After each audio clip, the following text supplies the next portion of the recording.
Student, आज की class में हम सत्व कल्पना का अध्ययन करेंगे। ये जो सत्व कल्पना है इसका अध्ययन हम अवलेह कल्पना, रस क्रिया और खंड कल्पना के पश्चात करेंगे। जब हम अवलेह कल्पना और रस क्रिया के पर्याय देखते हैं तो हमें एक पर्याय देखने को मिलता है घन सत्व। तो वो घन सत्व जो कल्पना है वो इस सत्व कल्पना से किस प्रकार से अलग होती है उसको जानने के लिए हम सत्व कल्पना का अध्ययन करेंगे। तो सत्व कल्पना नॉर्मली उन प्लांट्स की जाती है जिनमें उनका एक्टिव प्रिंसिपल जो होता है मुख्य रूप से स्टार्च के रूप में उनमें पाया जाता है। तो जो सत्व कल्पना हम जब यूज़ करते हैं किसी भी पेशेंट में तो इसकी जो डोज होती है वो उस पूरी प्लांट की जो कोई और डोजेस फॉर्म होते हैं उसकी अपेक्षा कम होती है। जैसे सत्व कल्पना की निरुक्ति जब हम देखें तो सतो भावा, चाहे आप रस शास्त्र में देखें या भैषज्य कल्पना में देखें, किसी भी ड्रग का जो एक्टिव प्रिंसिपल होता है, जो उसका कार्यकारी तत्व होता है, उसे सत्व कहा जाता है। इसीलिए इसकी निरुक्ति में कहा गया है सतो भाव, यानी किसी भी द्रव्य का जो मुख्य भाग होता है उसको प्राप्त करना, उसीलिए सतो भाव शब्द कहा है। अगर इसके पर्याय देखें तो घन सत्व, सत्व या सार इसके पर्याय कहे गए हैं। अगर हम देखें कि इस कल्पना का निर्माण क्यों किया जाता है, जब हमको उस औषधि से ही सत्व मिल जाता है, तो अगर आप देखेंगे जिस भी कल्पना से हम सत्व का निर्माण करते हैं तब इसकी जो मात्रा होती है और सवीरता अवधि होती है, मात्रा इसकी कम हो जाती है और सवीरता अवधि इसकी अधिक हो जाती है। जैसे अगर हम गिलोय सत्व की बात करें तो गिलोय सत्व अगर हम किसी पेशेंट को गुड़ूची का क्वाथ दे रहे हैं या गुड़ूची की वटी दे रहे हैं तो वहाँ पर उसकी डोज ज़्यादा होती है। लेकिन अगर वही हम उस पेशेंट को गिलोय सत्व प्रदान कर रहे हैं तब ये जो मात्रा होती है वो कम हो जाती है। इसीलिए ये जो सत्व कल्पना है इसका निर्माण किया जाता है। इसके अलावा जो सत्व चूर्ण बाकी कल्पनाएं क्वाथ होती हैं उन कल्पनाओं की अपेक्षा सत्व कल्पना की जो सवीरता अवधि होती है वो अधिक होती है। अगर इसके बारे में और देखें तो कोई भी औषध द्रव्य के सार भाग को हम सत्व कहते हैं। जैसा मैंने बताया कि चाहे वो रस औषधि हो या फिर काष्ठ औषधि हो, उसका जो एक्टिव प्रिंसिपल होता है उसे हम सत्व कहते हैं। तो जिन औषधियों के कार्मुक जल आसानी से अविलेय हो जाते हैं उन्हीं सत्व कल्पना की जाती है। नॉर्मली यहाँ पर विलेय शब्द आप एक्सपेक्ट कर रहे होंगे कि क्योंकि हम यहाँ पर पानी में सिर्फ औषधि को घोल करके सत्व का निर्माण करते हैं, लेकिन स्टार्च जो होता है वो पानी में अविलेय रहता है और पानी के तल पर जा कर के बैठ जाता है, वो जल में अविलेय होता है। इसी कॉन्सेप्ट के कारण हम सत्व कल्पना करते हैं और इसी कॉन्सेप्ट के कारण इस जो औषध द्रव्य है या फिर सत्व को औषधि से अलग किया जाता है। जब हम उस औषध को जल में डाल करके जोर से मर्दन करते हैं तो जो इसके अविलेय भाग हैं, जो कि इसका एक्टिव प्रिंसिपल या सत्व है, वो नीचे जा करके बैठ जाता है, जल में पहले मिल जाता है और दिन भर स्थिर रखने से वो नीचे जा करके बैठ जाता है। तो इसका यही कॉन्सेप्ट है कि जिन औषध द्रव्यों के कार्मुक अंश जो होते हैं जल में अविलेय होते हैं या जल में आसानी से आ जाते हैं उनकी हम सत्व कल्पना कहते हैं। और ये जो द्रव्य होते हैं इनमें मुख्य रूप से स्टार्च पाया जाता है और यही जो स्टार्च होता है यही इनका औषधि गुण होता है, इसी के कारण ये काम करता है। ये कल्पना जो होती है अग्नि संयोग के बिना की जाती है और जल में अघुलनशील तत्व औषध रूप में प्रयोग किया जाता है। मैक्सिममली इस प्रोसेस में हम कहीं भी अग्नि का उपयोग नहीं करेंगे और इसमें जल में जो अघुलनशील तत्व होते हैं, इनसॉल्युबल एक्सट्रैक्ट होते हैं, वो आ जाते हैं। जैसे कि आपको मैंने बताया जब हम क्वाथ कल्पना करते हैं, हिम करते हैं या फांट करते हैं, वो इसलिए करते हैं ताकि वाटर सॉल्युबल जो एक्सट्रैक्ट हैं वो पानी में आ जाए। इसीलिए वहाँ हम अल्प अग्नि संयोग करते हैं या फिर ज़्यादा देर तक अग्नि में गर्म करते हैं या फिर ठंडे पानी का उपयोग करते हैं। यहाँ पर भी अग्नि का प्रयोग नहीं किया जाता है, मेजरेशन किया जाता है, लेकिन यहाँ पर इसको अघुलनशील तत्व हम ले रहे हैं, इसीलिए ये हिम कल्पना से अलग होता है। हिम कल्पना में हम सिर्फ उसको मसल करके छान लेते हैं जिससे कि हम सार भाग को छोड़ देते हैं। यहाँ पर हम ऊपर के पानी को निधार करके जल में जो अघुलनशील तत्व होता है उसको औषध के रूप में ग्रहण करते हैं। अगर हम देखें कि इसकी निर्माण विधि क्या है, तो किसी भी ड्रग की अगर हमको सत्व कल्पना बनानी है, उस द्रव्य को हमको पहले 2-3 इंच के टुकड़ों में काट देना है। नॉर्मली जो सत्व कल्पना हम बनाते हैं वो किसी भी प्लांट के तने को लेकर के बनाई जाती है या कांड को लेकर के बनाई जाती है। तो कांड जो या तना आप देखेंगे तो बहुत लंबा होता है, उसको उसी तरह से मसलना पॉसिबल नहीं हो पाता है। इसीलिए जिस भी द्रव्य का हमको सत्व निकालना होता है, पहले उसको छोटे छोटे 2 से 3 इंच के टुकड़ों में हम काट देते हैं। और नॉर्मली ये जो प्लांट होते हैं, आप लोग देखे होंगे किसी भी प्लांट का जो तना होता है उसके बाहर में एक अलग तरह की स्किन होती है, उसकी बाहरी लेयर जो होती है, तो पहले उसको हटा देते हैं। तो कोई भी ड्रग लेना है या कांड लेना है, उसके 2 या 3 इंच के टुकड़े करने हैं। उसके बाद उसकी जो बाहरी त्वचा होती है उसको हम हटा देते हैं। उसके बाद ये जो द्रव्य है या ये जो कांड होता है, इसको हम इमाम दस्ते में लेकर के कूटते हैं। क्यों कूटते हैं? क्योंकि ये जो स्टार्च होता है प्लांट के अंदर पाया जाता है, इसको जब हम कूटते हैं तो ये प्लांट जो है वो फट जाता है और उसका इंटरनल स्ट्रक्चर भी बाहर आ जाता है। इसको कूटने के बाद हम इसको 21 गुना जल में, वैसे तो कई आचार्यों ने जल का वर्णन नहीं किया गया है या उन्होंने कह दिया जितना आवश्यकता हो उतना जल लेना चाहिए, लेकिन योग रत्नाकर में 21 गुना जल डाल करके 6 से 7 घंटे के लिए छोड़ देना है। ड्रग को लिया, उसको इमाम दस्ते में कूटा और 6 से 7 घंटे के लिए छोड़ देना है। इससे क्या होता है, वो जो मटीरियल है उस तने को कूटने के बाद उसके अंदर जो स्टार्च है वो 6 या 7 घंटे उसको पानी में डुबा करके रखने पर धीरे धीरे वो पानी में आता रहेगा।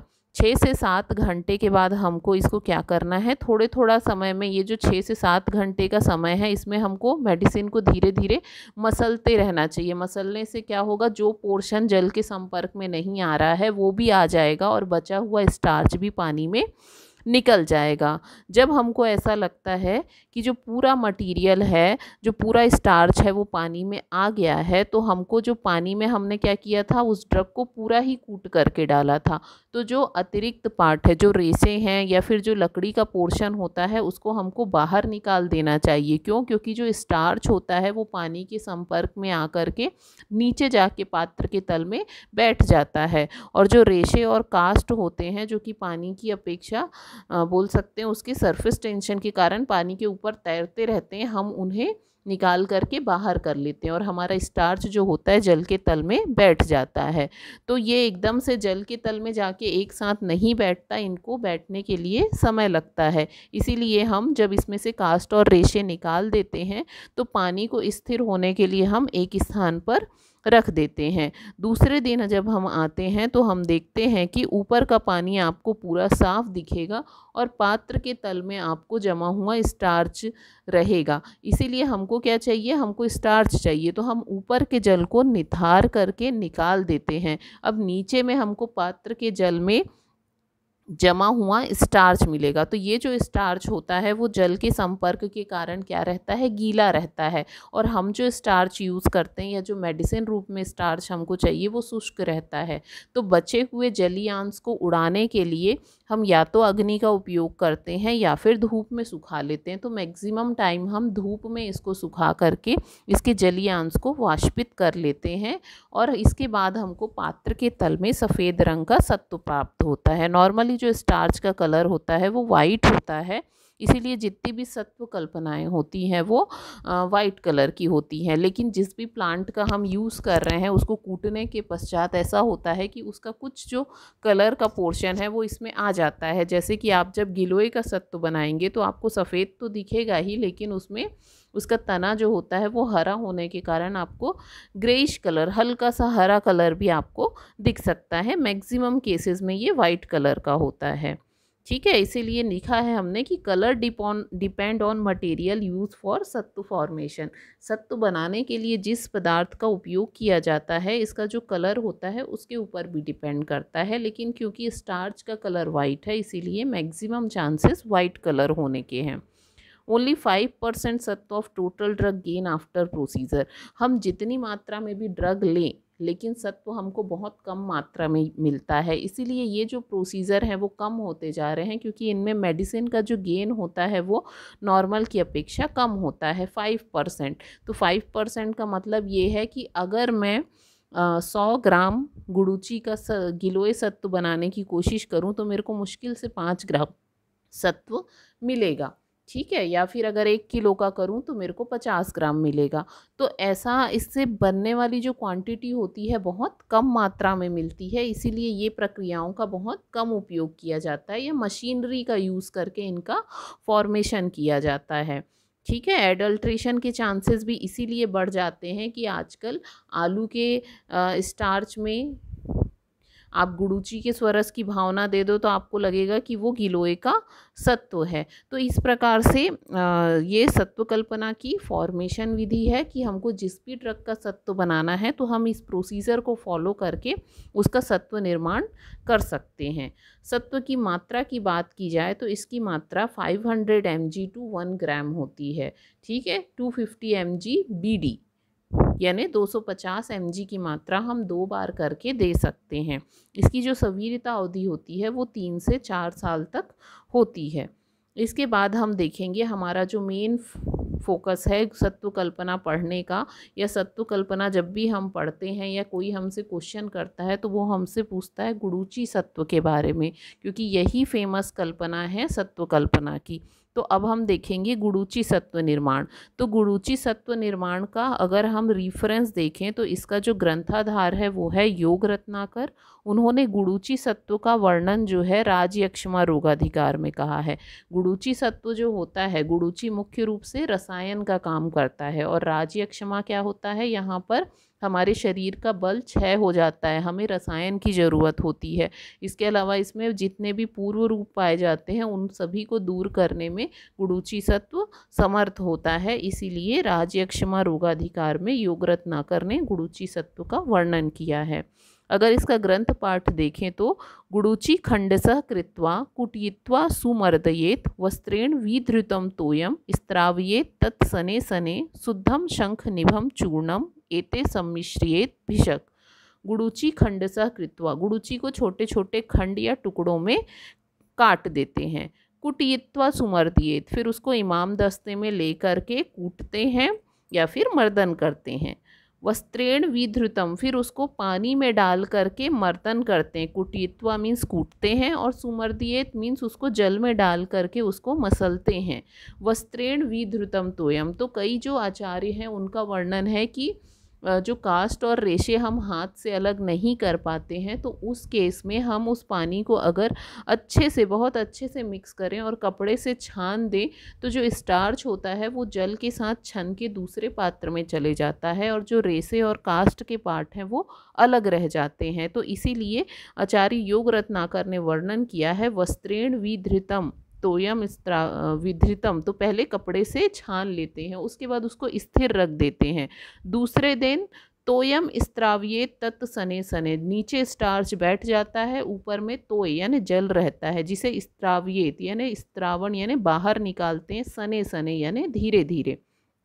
ठीक, गुड़ूची को छोटे छोटे टुकड़ों में तोड़ा, उसके बाद उसको कूटा इमाम दस्ते में, उसके बाद उसको पानी में डाल के मसला, उसके बाद कपड़े से छान के दूसरे पात्र में किया। जब दूसरे दिन पर जल स्थिर हो गया तो ऊपर के जल को धीरे धीरे गिरा दिया। इससे शुद्ध शंख निगम यानी इसके प्रोसेस के बाद हमको शुद्ध शंख वर्ण के समान यानी सफ़ेद रंग का हमको गुड़ूची सत्व प्राप्त होता है। अगर इसके गुण कर्म देखें तो ये पित्त शामक होता है, बल्य होता है, शुक्रल होता है, वृश्य होता है। इसका मुख्य रूप से उपयोग ज्वर या जीर्ण ज्वर पे किया जाता है, ठीक है। जैसा आप कल देख रहे हैं आजकल कोरोना के प्रोटोकॉल पे भी गुड़ूची घनवटी, गुड़ूची सत्व इनका उपयोग बताया गया है। इसके अलावा रक्तपित्त, दाह, मूर्छा, अपस्मार, कंडू, कुष्ठ, रक्त विकृति में हम इसका उपयोग कर सकते हैं।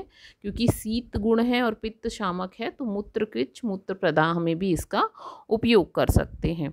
अगर आप देखेंगे तो हमारे पास ये पिक्चर्स हैं, जिसमें पहली पिक्चर में आपको दिख रहा होगा जहाँ पर कि गुड़ूची के कांड को मसलने के बाद इसे जल से कपड़े से छान लिया गया है। ये जो जल आपको दिख रहा है पहली पिक्चर में, इसमें गुड़ूची का स्वरस मिश्रित है। दूसरे दिन जब हम देखते हैं तो आपको दिख रहा होगा कि दूसरे दिन पात्र के तल में हमको जमा हुआ गुड़ूची का सत्व दिखता है। ऊपर के जल को हम निथार देते हैं, क्योंकि मैंने आपको बताया था जिस मटेरियल से हम बनाते हैं उस मटेरियल का कुछ कलर आ जाता है, तो आपको यहाँ पर ग्रेइश कलर दिख रहा है। लेकिन जब इसका बार बार प्रक्षालन किया जाता है तो ये कलर भी हट जाता है, और अंत में आपको दिख रहा होगा कि ये हमें सफ़ेद वर्ण का क्या दिख रहा है, गिलोय सत्व प्राप्त होता है। ठीक है, तो इसीलिए इसी को कहा गया है कि शंख के समान चूर्ण का हमको गिलोय सत्व प्राप्त होता है। तो ये जो गिलोय सत्व होता है मुख्य रूप से ज्वर चिकित्सा में और पित्त शामक के रूप में, एंटासिड के रूप में हम जब भी प्रिस्क्रिप्शन लिखते हैं तो आप देखेंगे कि मैक्सिममली गिलोय सत्व का उपयोग किया जाता है, क्योंकि गुड़ूची बहुत आम रूप से प्राप्त होता है। लेकिन ये जो प्रोसेस होती है वो बहुत जटिल या फिर कॉम्प्लिकेटेड होने के कारण कम यूज़ की जाती है, लेकिन मार्केटिंग में या फिर मशीनरी के थ्रू इसे आसानी से किया जा रहा है और इसका उपयोग हम मैक्सिमम करते हैं। ठीक है, तो आज की क्लास में इतना ही।